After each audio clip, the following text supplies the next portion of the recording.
Okay so hello guys, welcome back to this channel. This is Sankalp और humanity Kurukshetra. तो आज की वीडियो में डिस्कस करने वाले हैं कि 24 जनवरी का शिफ्ट 1 का पेपर जो हमारा कंडक्ट हुआ था, उससे हमारी क्या लर्निंग्स रह सकती हैं, क्या हम सीख सकते हैं उस एनालिसिस करके पूरा, and what are the things that we have to keep in mind if we are giving 20, 26, 27, 28 आगे का शिफ्ट, राइट। मार्क्स परसेंटाइल कैसा रहने वाला है जो बच्चे 24 दे के आए हैं। अच्छा ठीक है, चलो अब डिस्कशन करते हैं। बेटा वीडियो बहुत इंपॉर्टेंट रहने वाला है, बट उससे पहले आपको मैं एक चीज बता दूं। पहली चीज, सॉल्यूशंस वगैरह इस क्या कहते हैं पूरे के पूरे पेपर के सॉल्यूशंस वगैरह आपको जेई केमिस्ट्री चैनल पर, इसी चैनल पर, लाइक इसी चैनल पर आपको मिल जाएंगे। ठीक है, लाइव वाले सेक्शन में देखोगे तो आपको मिल जाएंगे, लाइव वाले सेक्शन में हमने करा रखे हैं। अच्छा दूसरी चीज बेटा, सॉल्यूशंस अगर आपको पूरे कंप्लीट देखने, क्योंकि यहाँ पर मेनली केमिस्ट्री के ही सॉल्यूशंस है, पूरे कंप्लीट देखने हैं बेटा सॉल्यूशंस अगर आपको, तो आपको अनअकैडमी एटम्स जो चैनल है, राइट, तो वहां पर आपके कंप्लीट सॉल्यूशंस आपको डिस्कस कर दिए गए, राइट।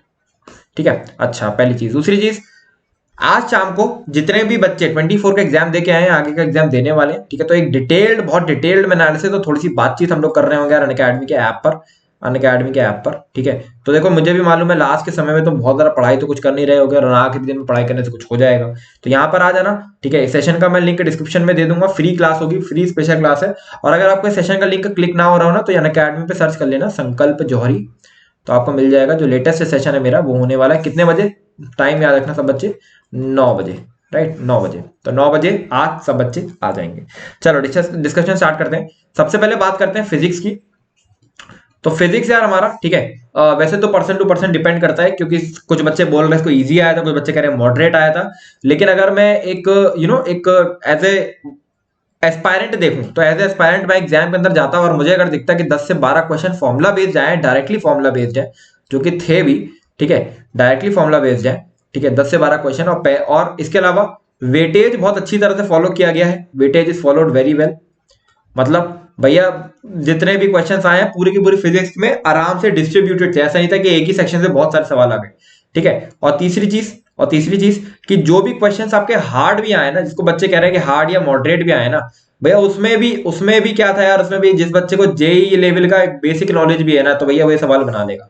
तो जो मुझे लगता है कि यार physics was quite easy to moderate. ठीक है, और यहां पर मतलब अगर आप थोड़ा बहुत लाइक आपने पिछले 3-4 महीने भी ढंग से तैयारी करी है ना, आपको सभी फॉर्मुला फिजिक्स के पता है, तो आप यार आराम से 30 से 40 नंबर यहाँ पर आराम से बना सकते थे, which was not a very difficult task, right. और 40 नंबर तो कोई भी डिफिकल्ट टास्क यहाँ पर था ही नहीं, राइट। तो लेकिन अगर आप ये होता है कि चलो एग्जाम में जाके थोड़ी हड़बड़ी हो जाती है तो बात अलग है, बट अगर आप ये चीज घर पे भी बैठ के सॉल्व करोगे ना, तो इसका लेवल आपको आपके मॉक टेस्ट से भी कम दिखेगा। अच्छा दूसरी चीज, केमिस्ट्री की अगर हम लोग बात करें, बेटा, तो केमिस्ट्री में यार थोड़ा सा बच्चों को ये चीज देखने को मिली कि जो केमिस्ट्री की इनऑर्गेनिक थी, वो थी एनसीईआरटी से ही। ठीक है, मैं आपको एक एक लाइन दिखाऊंगा कि अभी सोल्यूशन आगे आगे भी डिस्कस हो चुके हैं वैसे तो हमारे, लेकिन मैं आपको अभी एनालिसिस का वीडियो डालूंगा तो उसमें दिखाऊंगा कि थी एनसीईआरटी से ही, बट डेप्थ में थी। ठीक है, डेप्थ में थी, तो एनसीईआरटी से ही थी इनऑर्गेनिक, लेकिन थी डेप्थ में, और साथ में थोड़े से गंदे और टेढ़े सवाल पूछे गए थे। ठीक है, मतलब थोड़ा ऐसे सवाल थे कि मतलब जिसको लग रहा था यार ये भी जेई के अंदर आ सकता था क्या। तो इसीलिए मैं आपसे बार बार बोलता हूँ कि एनसीईआरटी को इन डेप्थ आपको पढ़ना है, बिल्कुल line by line in depth आपको पढ़ना है। ठीक है, line by line in depth आपको पढ़ना है, राइट। अच्छा दूसरी चीज, ऑर्गेनिक की अगर हम लोग बात करें बेटा, तो ऑर्गेनिक के जितने भी क्वेश्चंस आए हुए थे, ठीक है, रिएक्शन बेस्ड क्वेश्चंस भी हमको देखने को मिले हैं, reaction based questions in the sense जिसमें एक या दो रिएक्शन दी हुई है, वैसे क्वेश्चंस भी थे। और इसके अलावा बायोमोलिक्यूल पॉलीमर, तो भाई बायोमोलिक्यूल का एक क्वेश्चन हमें देखने को मिला था जो कि एनसीईआरटी से तो नहीं दिख रहा था, लेकिन था एनसीईआरटी का। ठीक है, लेकिन क्वेश्चंस बढ़िया लेवल के आए थे ऑर्गेनिक के, दैट आई मस्ट से। जो आपकी इनऑर्गेनिक आई है उसके हमारे पास 9 से 10 क्वेश्चन मुझे देखने को मिले हैं इनऑर्गेनिक के, अगर मैं 9 या 10 क्वेश्चन से आसपास, और जितना एनालिसिस अभी मेरे को मालूम पड़ा जो गेस्ट पेपर मेरे पास आया है। इसके अलावा ऑर्गेनिक की अगर हम लोग बात करें तो ऑर्गेनिक के मेरे को 5 से 6 सवाल देखने को ही मिले। ठीक है, बाकी हो सकते ज्यादा हो, अभी जब उसको और डिटेल एनालिसिस आएगा तो वो चीज भी डिस्कस होगी। और फिजिकल के भी काफी अच्छे सवाल हमें देखने को मिले थे। ओवरऑल फिजिक्स केमिस्ट्री की मैं बात करूं तो केमिस्ट्री वॉज क्वाइट ईजी। यहाँ पर एक एवरेज, मतलब एक एवरेज बच्चा भी अगर ढंग से पढ़ाई करके गया, 2-3 महीने से ढंग से पढ़ाई करिए, 40 से 50 मार्क्स कहीं नहीं गए थे यार केमिस्ट्री के अंदर। ठीक है, चलो कोई बात नहीं। मैथ्स की बात करते हैं, बेटा। अब देखो मैथ्स में एक चीज बेटा ध्यान से समझना, मैथ्स में ना हमारे पास 5 से 6 क्वेश्चंस जो थे वो क्वाइट इजी लेवल पे थे, जहां पर एक सिंपल सा प्रोसेस होना था, मतलब सिंपल सा आपको जो फॉर्मुला लगते हैं वो लगना था। अच्छा एक चीज और डिस्कस करनी रह गई बेटा, यहाँ पर छोटी सी कि यहाँ पर ना जेई में स्पेसिफिक टॉपिक्स जो होते हैं ना, कम्युनिकेशन सिस्टम हो गए, सेमीकंडक्टर हो गया, वहां से सवाल बहुत कम मिले थे या थे ही नहीं सवाल, ऐसा बच्चों ने मेरे को बताया। फिजिक्स के अंदर होगा या केमिस्ट्री के अंदर होगा या मैथ्स के अंदर होगा, कोई भी ऐसा सब्जेक्ट होगा जिसके अंदर जेई मेंस के स्पेसिफिक क्वेश्चंस बहुत कम थे। जो जेई मेंस स्पेसिफिक टॉपिक्स होते हैं ना, जैसे स्टैटिस्टिक्स है या मैथमेटिकल रीजनिंग है, उससे सवाल बहुत कम थे। ठीक है। अच्छा, इसके अलावा बेटा मैथ्स ओवरऑल एज जैसे कि पैटर्न चला आ रहा है बेटा, overall was quite moderate to hard ही थी। ठीक है। यहाँ पर अगर आपने 20 to 30 मार्क्स निकाल लिए हैं तो आपकी बेटा जीत हो गई है, आप मैथ्स को जीत गए मान के चलो। ठीक है। और अगर आप एक अच्छे स्टूडेंट हो तो बेटा अगर आप 40 to 50 मार्क्स भी निकाल लिए तो you will score considerably good percentile as compare to previous year students. अच्छा बेटा, एक चीज समझो आप, लर्निंग्स जो हमको लेनी है, चार मोटी मोटी लर्निंग्स जो मेरे को सीखने को मिली है, आगे वाले शिफ्ट वालों को लेनी चाहिए। पहली चीज, फिजिक्स के फॉर्मूला बेटा, फॉर्मूलाज फिजिक्स के सारे आपके टिप्स पे होने चाहिए, फॉर्मूलाज पे क्वेश्चन आ रहे हैं। दूसरी चीज, केमिस्ट्री की एनसीईआरटी जो है आपकी for organic, inorganic and physical both, तीनों के लिए आपके लिए टिप्स पे होनी चाहिए। जिस बच्चे ने बोर्ड लेवल की अच्छे से तैयारी करी होगी ना, इनऑर्गेनिक तो टिप्स तुम्हारे वैसे भी होगी क्योंकि एनसीईआरटी से पढ़ी है, बट फिजिकल ऑर्गेनिक की एक बार देख के चले जाना। तीसरी चीज, सोल्यूशन से जो डिस्कस हो रहे हैं, सोल्यूशन से एक चीज आपको निकालनी है कि भैया यहाँ पर कौन से टॉपिक्स ऐसे हैं जो टच किए गए हैं, और उस टॉपिक से आसपास की सभी चीजें आपको ढंग से करके जानी है, ढंग से करके चली जानी है। उसके एक या दो क्वेश्चन बढ़िया से प्रैक्टिस करके चले आने हैं। क्योंकि भैया देखो, जब एग्जामिनर बैठता है ना, जैसे मैंने बायोमोलिक्यूल चैप्टर उठाया, कार्बोहाइड्रेट उठाया, ग्लूकोज स्ट्रक्चर उठाया, तो बेटा मैं एज एग्जामिनर ऐसे नहीं बैठूंगा कि मैं ग्लूकोज का क्वेश्चन दे रहा हूँ फिर एक यहाँ और फिर वापस ग्लूकोज पे जा रहा हूँ, ऐसे नहीं करूंगा मैं। ठीक है। मैं बायोमोलिक्यूल में गया, मैं ग्लूकोज पे गया, मैं ग्लूकोज से 3 क्वेश्चन उठाऊंगा डाल दूंगा, मैं इससे 2 क्वेश्चन उठाऊंगा डाल दूंगा। तो अगर मुझे ये मालूम पड़ गया कि बायोमोलिक्यूल से एक क्वेश्चन आया तो बेटा क्या मेरे को ये मालूम पड़ गया कि अगले 2 क्वेश्चन भी वहीं से आ सकते हैं। तो ऐसे आपको दिमाग लगाना है। क्लियर है। अच्छा, चौथी और मोस्ट इंपॉर्टेंट चीज बेटा यहाँ पर यह है कि बेटा मैथ से पेपर आप स्टार्ट मत कर देना। मैथ से जिन बच्चों ने भी पेपर स्टार्ट कर दिया उनका तो बेड़ा करके। ठीक है। मैथ से पेपर स्टार्ट मत कर देना।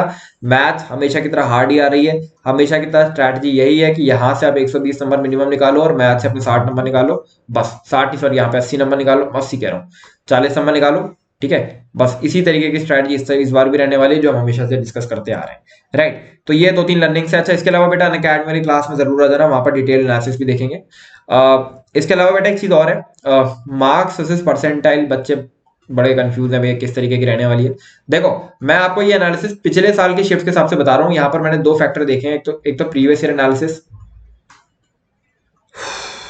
एनालिसिस, ठीक है, और एक तो भैया क्या है कि भैया इस बार बच्चों का एंग्जाइटी लेवल पे बहुत चीज डिपेंड करती है। क्योंकि यार बच्चे जो होते हैं ना, तुम लोग अगर खुद सोच के देखो, अगर तुम लोग का ये पेपर ही अगर अप्रैल में ले लिया जाता तो तुम इस पेपर के लिए बहुत अच्छे लेवल पे प्रिपेयर्ड होते, लेकिन अभी प्रिपेयर्ड नहीं थे। तो ये चीज एकदम हमें फैक्टर में लेनी होती है। तो जो मुझे लगता है परसेंटाइल वर्सेस मार्क्स, अगर आप 120 मार्क्स, 130, 140, 150, 160 और 170, ठीक है, तो 120 मार्क्स अगर आप लेके आ गए हो तो 94 परसेंटाइल प्लस तो आप निकाल लोगे। 130 वाले 95, 140 वाले 96, 150 वाले 97, 160 वाले 98 और 170 प्लस अगर आप बना रहे हो तो 99 प्लस आपके बनने के पूरे चांसेस हैं।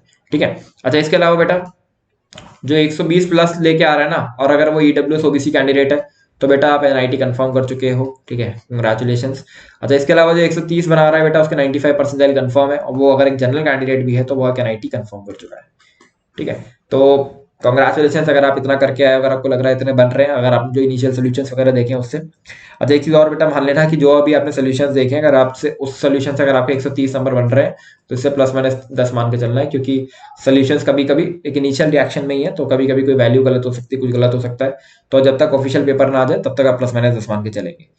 अच्छा बेटा, एक चीज और छोटी सी है, देखो जो कुछ भी अभी तक एनालिसिस हुआ है, जैसा कुछ भी जो कुछ भी हुआ है, कोई भी बच्चा ये मत सोचे कि इसी एनालिसिस के बेसिस पर मेरे जो मार्क्स आ रहे हैं, जैसे मैंने अगर आपको बता दिया कि 170 160 पर आपका ये बन जाएगा 99 और आपको लग रहा है कि आपके 160 आ रहे हैं तो बेटा आप सो गए, ये काम नहीं करना है। ठीक है, आप अप्रैल के लिए अपनी तैयारी स्टार्ट कर दीजिए।